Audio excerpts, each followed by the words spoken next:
നിങ്ങളിലെ എത്ര പേര് പ്ലേ സ്റ്റേഷൻ കളിച്ചിട്ടുണ്ട്? തൃശ്ശൂരിൽ അങ്ങനത്തെ ഒരു സ്പോട്ട് നോക്കി നടക്കുന്നവരാണോ നിങ്ങൾ? And it's me boy from Thrissur. നമ്മുടെ ഇന്നത്തെ പരിപാടി എന്ന് വെച്ചാൽ പ്ലേ സ്റ്റേഷൻ കളിക്കാൻ പോയാലാണ്. നമ്മളൊരു 6:30-7 മണി ആ സമയമാണ് ഉദ്ദേശിച്ചത്. അവിടെ എത്തിയപ്പോൾ കുറച്ച് ലേറ്റ് ആയി. എന്നാലും നമ്മൾ വേഗം കയറി നമ്മളെ പരിപാടി തുടങ്ങിയിട്ടാ. നമ്മുടെ കൂടെ ഉള്ളത് എൻ്റെ 2 കസിൻ ചാട്ടന്മാരാട്ടാ. ഒന്ന് ജുവലും ഒന്ന് അലനും. സംഗതി നമ്മൾ ഇന്ന് കളിക്കാൻ വന്നതിന്റെ മെയിൻ ഗോള് ജുവൽ ചേട്ടൻ ഈ സാധനം വീട്ടിൽ വാങ്ങിച്ചു വെക്കാനാട്ടാ. എങ്ങനെയുണ്ട് ഇതിന്റെ എക്സ്പീരിയൻസ് എന്ന് അറിയാം. ആദ്യം നമ്മള് ഫിഫയുടെ സീഡ് ഇട്ടു, അത് കഴിഞ്ഞിട്ട് നമ്മള് GTA സീഡ് ഇട്ടു. ഫിഫയാണ് കുറച്ചുകൂടി എനിക്ക് കളിക്കാൻ ഇഷ്ടപ്പെട്ട. GTA കുറച്ചധികം കാർസ് ഒക്കെ ഓടിച്ചു നടക്കാം. നമ്മുടെ ഈ സ്പോട്ട് വരണേ സെന്റ് തോമസ് റോഡില് BC ഹവയുടെ തൊട്ടപ്പുറത്താണ്. അങ്ങനെ കളികളൊക്കെ ഉഷാറായി നടക്കുമ്പോഴേ നമ്മൾ ഷൈജു ദാമോദരന്റെ റോൾ അങ്ങോട്ട് ഏറ്റെടുത്തു. കമ്പ്യൂട്ടർ അങ്ങ് പടച്ചു. നമ്മുടെ കളികളെ ഏകദേശം അവിടെ തീർന്ന് നമ്മൾ നേരെ വിട്ടതേ ടീ കടയിലേക്കാട്ടാ. നമുക്ക് ആവശ്യമുള്ള ജ്യൂസേ നമ്മൾ ഓർഡർ ആക്കി ഇരിക്കുമ്പോഴാണ് ഒരു ക്യൂട്ട് പട്ടികുട്ടീനെ കണ്ടത്. അപ്പോൾ നമ്മൾ ചെറിയ സ്നാപ്പൊക്കെ ഇട്ടുട്ടാ.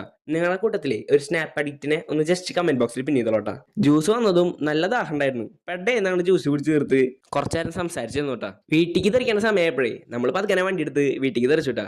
അപ്പോ ശുക്രിയാട്ടാ.